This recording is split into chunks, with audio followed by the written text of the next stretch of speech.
Wow, here we are again, Brother Peter, with tidbits from the Word. We just got done with an excerpt talking about the Tower of Babel. I want to make some comments from Wilmington's guidance in his book on the judgments of God coming in to and ending the Tower of Babel. Let's look at the genealogy table and the dry reading and the names of the unfamiliar and difficult to pronounce.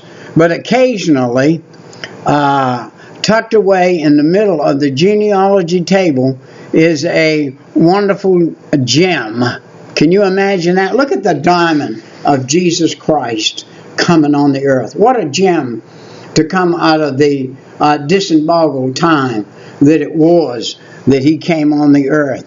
And his diamond ship, if you please, cut on all of the facets that he brought into this world. His diamond shape of the facets that he brought into this world have not diminished. They all have actually come through as a shining light. You shine a light into a diamond and all of those rainbow spheres come out of it, and that's the beautiful part. God said that the rainbow would not pass away. It would be his presence for us. That's his presence for us. Whenever you see a rainbow, God's proving himself to you and I. He doesn't have to prove himself, but he is. But occasionally, tucked away in the middle of these genealogy tables is a wonderful gem, such as Genesis 10:25, which proves the key of the relationship between chapter 10 and 11. Genesis 11 deals with the last item in the genealogy history of all mankind, the Tower of Babel. The origin and the difference in the languages in Genesis 10:25 tells us that the division of Earth's language took place in the days of Peleg. So now we get a name, in the days of Peleg. And comparing 11 and 10 and 16 with 10 and 25 and adding us up to the years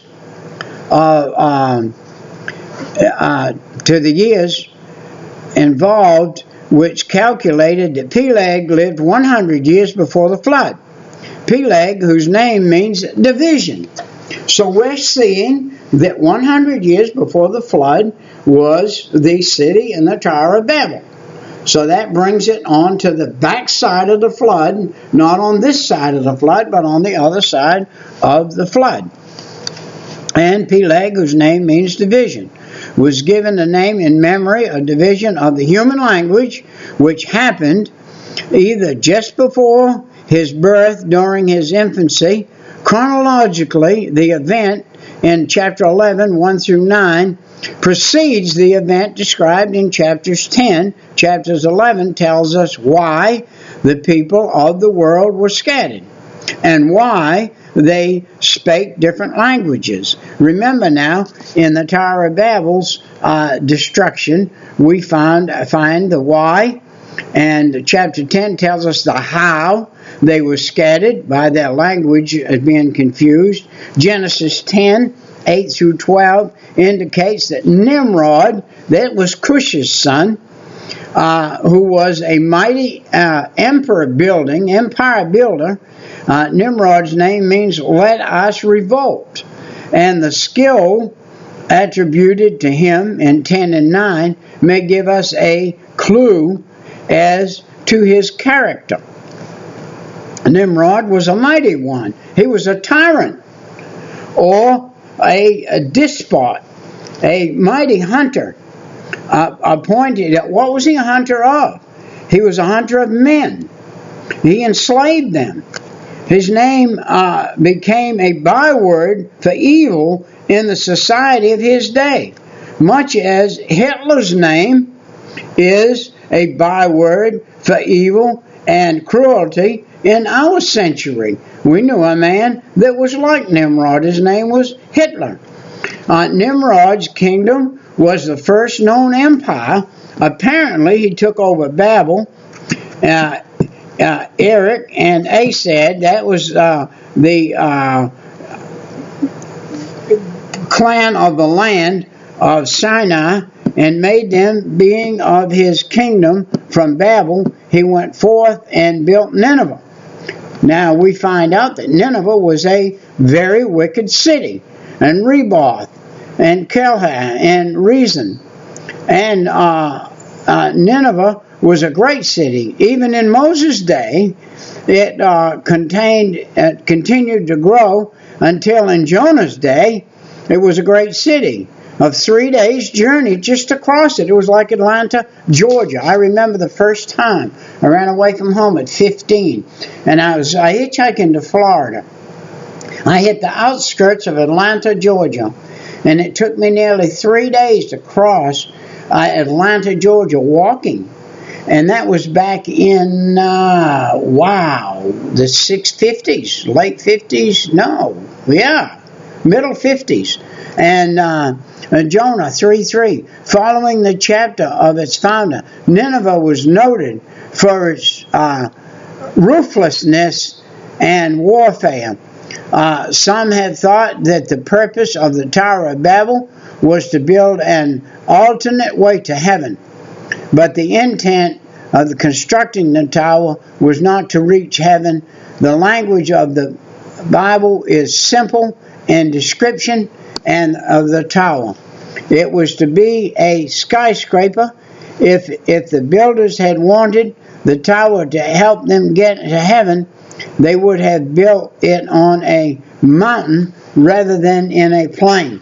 Actually, the purpose of the tower was to provide the common religion center as a rallying point, lest the people be scattered and the builder of the tower were in open defense of God's command, Genesis 9:1. So until the time everyone had spoken the same language, communication had been simple. But God came down. Look at this tower, which was the rebellion and rallying point of man's rebellion. It was simple for God to defeat man's grandest plans of rebellion just by saying, boom.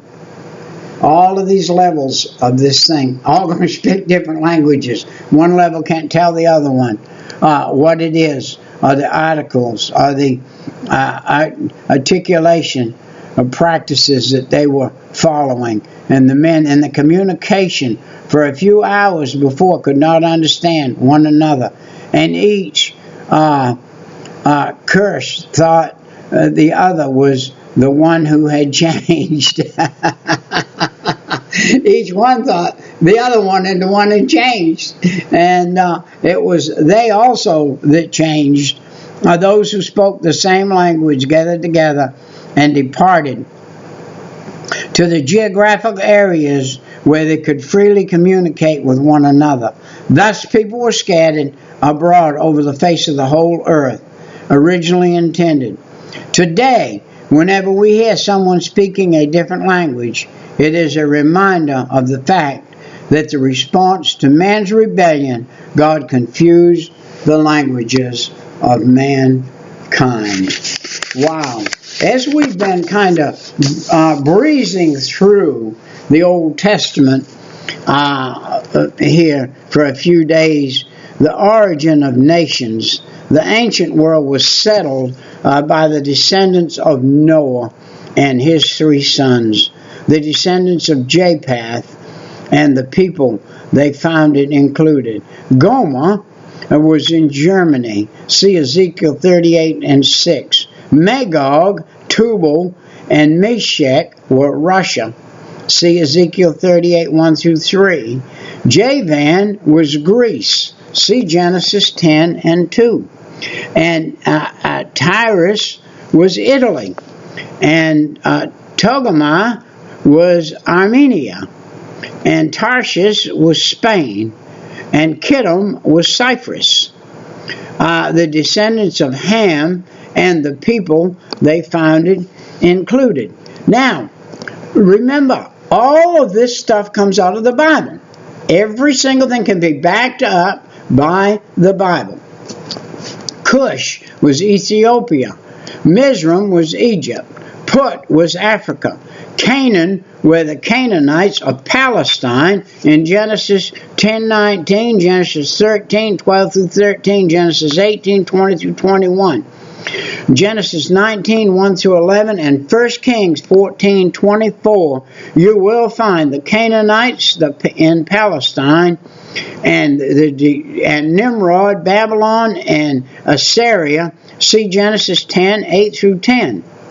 And number 6, you want to see Sidon, and this was Phoenicia. And Heth was the Hittites. Jabez was the Jebusites, and the occupants of Jerusalem prior to David's reign. See 2 Samuel 5:6 through 9. The Philistines were in Genesis 10. Sin, possible founder of the original people, China, Japan, and etiquette, India. And the descendants of Shem and the people founded included through Abraham, Isaac, Jacob, and the nation of Israel, through Abraham, Ishmael, and Esau, the Middle East, Arab countries. And this is all because of the languages that were gone from there. I don't know if you can hear that tinkling or not. That is my alarm. It is 25 minutes till 7. Time for me to go to work. And I've been on since 3:30. I did some studying. And been on since 3:30. And God wants me to move now and go to work. You say, Brother Peter, you're 78 years old and you're going to work. I have to work to stay alive. I have to work to live in this world today. I've got $2,000 and $2,400 worth of taxes coming up here that I've got to pay. And I don't make enough money in my Social Security to pay my taxes. So I got to get out and work to pay my taxes. But it's all right. God's given me the ability and allowed me to be able to do that. And I lose my pencil every time I turn around. This is short, 12 minutes, and I've got to hang it up so that I can go to work. I will see you next time, right? Bye-bye.